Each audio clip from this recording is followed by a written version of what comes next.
सरकार, जो ममता दीदी ने कहा था, वो बाइट भी है मेरे पास, थोड़ी देर में चलाऊंगा, कि बंगाल में कांग्रेस बीजेपी के लिए काम कर रही है। दीदी ने तो कहा था, टुडे इट प्रूव्स राइट,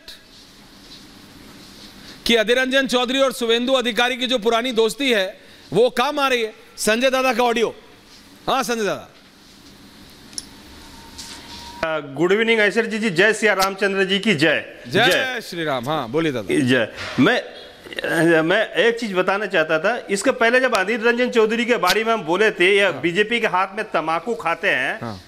और वहाँ भारतीय जनता पार्टी से दोस्ती करता है, और राहुल जी दिल्ली में कुश्ती करता है, तो एक पत्रकार बंधु हमको बोला था हम बहुत नीच सोच वाला इंसान है। अच्छा। हम छोटे मन के इंसान हैं। अच्छा। ये बोले थे। ये बोले थे एक पत्रकार बंधु, हम नाम नहीं लेंगे। हाँ छोड़ो ऐसे जी, आप मेरे को बोलने का मौका। अरे मैं नहीं कह रहा, बोलिए।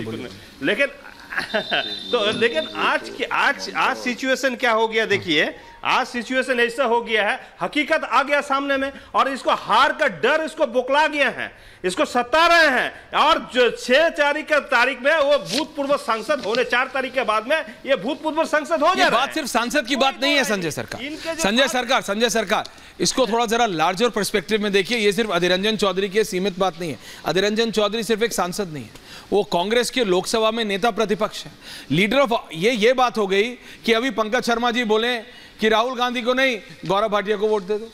अब बात तो समझिए हो क्या रहा है। कांग्रेस के लीडर ऑफ ऑपोजिशन लोकसभा में कह रहे हैं कि भाई मोदी को वोट दो, ममता बनर्जी को मत दो। ये तो पूरा सिस्टम ही मतलब उल्टा हो गया। मुझे समझ नहीं आ रहा हो क्या रहा।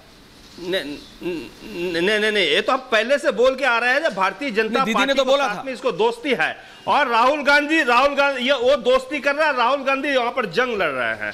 ये दोस्ती चल रहा है, तंबाकू खा रहा है, तंबाकू खा रहा है। इसको क्या सिचुएशन है भारतीय जनता पार्टी और कांग्रेस के बीच में? तंबाकू का सेवन स्वास्थ्य के लिए हानिकारक है, वार्निंग में दे रहा हूँ। आपने तंबाकू 4 बार बोल दिया, मैं बता दूं। बोलिए। अरे आजकल पता नहीं है सर किस पे नोटिस आ जाए। ठीक है, ये सिचुएशन में ये सरकार चलाने जाए, हमको ये भी देख के जाने पड़ेंगे शायद, और कांग्रेस और भाजपा एक साथ में दिल्ली का सरकार भी बनाएंगे। Gaurav Bhatia ji, now I need to come on. Gaurav ji, ये जो आप लोग डिबेट में सबको भाई भाई कहते हैं, मैं उसको सीरियसली नहीं लेता, लेकिन अब मुझे सीरियसली लेना पड़ेगा। मेरे साथ यहाँ पे राजेश गुप्ता जी भी हैं, भाटी जी भी हैं। गौरव भाटिया जी, आप या फिर बीजेपी के बाकी जो वरिष्ठ नेता जब भी बात करते हैं, वो मेरे बड़े भाई हैं, वो मेरे बड़े भाई। अब तो मुझे सच में लगने लगा बड़े भाई हैं। जब कांग्रेस के लीडर ऑफ ऑपोजिशन कह रहे हैं भाई नरेंद्र मोदी के लिए वोट करो, इसका मतलब आपके कनेक्शन तो इधर उधर हर पार, आपके कनेक्शन बहुत अच्छे हैं गौरव भाटिया जी, और इतने स्ट्रांग है। मुझे नहीं लगा था कि अधीर रंजन आपके लिए वोट मांगेंगे।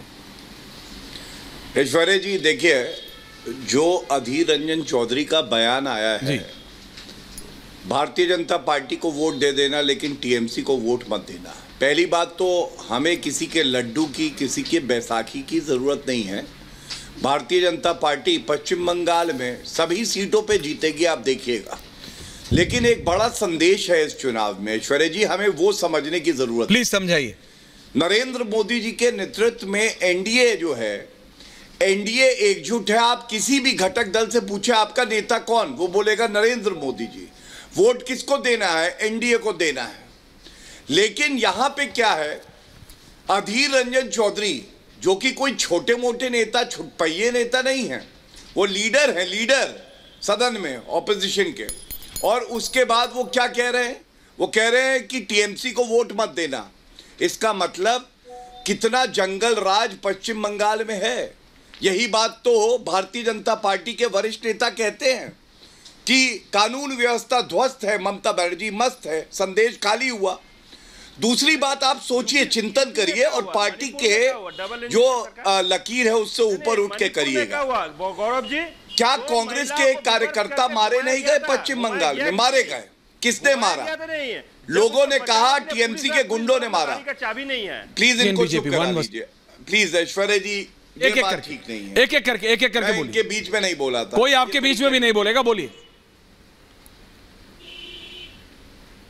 हाँ, तो अब आप सोचिए कि कांग्रेस के कार्यकर्ता मारे गए, भाजपा के कार्यकर्ता मारे गए। भाजपा ने तो प्रदर्शन किया, ईंट से ईंट बजा दी, विपक्ष होने की भूमिका निभाई, न्यायालय से फटकार पड़ी ममता बनर्जी को। लेकिन कांग्रेस में क्या हुआ? कांग्रेस के जो कार्यकर्ता मारे गए, उनके परिवार तो थूक रहे आज कांग्रेस पार्टी के नेतृत्व में। क्यों? क्योंकि समझौता कर लिया टीएमसी से। आप सोचिए कोई आपका कातिल हो और उस कातिल के साथ आप हाथ बड़ा बड़ा के उठाएं और कहें हम एक साथ हैं, क्या बीतती होगी कांग्रेस के कार्यकर्ताओं पे। एक और बात, एक बयान और आप याद करिए, अधीर रंजन चौधरी का आया था, उन्होंने कहा था ये ममता सरकार राक्षस सरकार है। अब आप सोचिए इनका समन्वय है नहीं, एक टायर इनका ट्रैक्टर का, एक साइकिल का, एक स्कूटी का, एक गाड़ी का, ये चलेगी कैसे? और इस गाड़ी में इंजन भी नहीं है। और दूसरी तरफ एनडीए है जो फटाफट रफ्तार से समन्वय बना के आगे बढ़ रहा है। तो मैं इसीलिए कह रहा हूं ये अधीर रंजन चौधरी का बयान केवल बयान तक सीमित नहीं है, ये दिखाता है कि धरातल पे इंडी अलायंस और घमंडिया का कोई समन्वय नहीं है। और एक दूसरे के प्रति कितनी नफरत, कितना इन लोगों को एक दूसरे के प्रति जो वैमनस्य है वो दिखाई देता है। राजेश गुप्ता जी परेशान मत होइए, राहुल देव जी आ रहा हूं सर, बट उससे पहले भाटी जी बैठे। भाटी जी, क्योंकि वो मैं गलती मान रहा हूं या मैं स्लिप ऑफ टंग मांग रहा हूं, इसलिए शिवपाल यादव जी की वो बाइट नहीं चला रहा हूं मैं, जिसमें स्वर्गीय नेताजी के भाई ने चश्मा पहन के जो कहा है, अरे जरा बीजेपी को बड़ी मार्जिन से जिताना।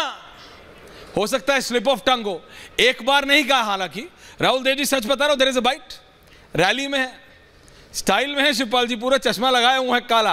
भाटी जी को मालूम है, उनके फोन पे जरूर आई होगी, बट नेता है, एक दिन में 20-20, 40-40 रैली करनी पड़ सकती है, हो सकता है स्लिप ऑफ टंग हो। लेकिन भाटी जी, मैं अभी शिवपाल जी की बात नहीं कर रहा हूं, मैं बात कर रहा हूं कांग्रेस पार्टी की। आपके अलायंस पार्टनर है, इंडी नेता है, कांग्रेस पार्टी के सदन में सर्वोच्च नेता है। अगर वो नरेंद्र मोदी जी के लिए वोट मांग रहे हैं तो क्या मैं मानूं कि आप और अखिलेश यादव जी भी मांग रहे हैं सर? भाटी जी, असल में कांग्रेस इतिहास के सबसे बुरे दिनों से कांग्रेस गुजर रही है, और बुरे समय में कुछ लोग धीरज बना के रखते हैं और कुछ लोग अधीर हो जाते हैं। लेकिन इतिहास याद रखता है, 4 जून को जब रिजल्ट आएंगे तो कांग्रेस के अच्छे दिन शुरू हो जाएंगे।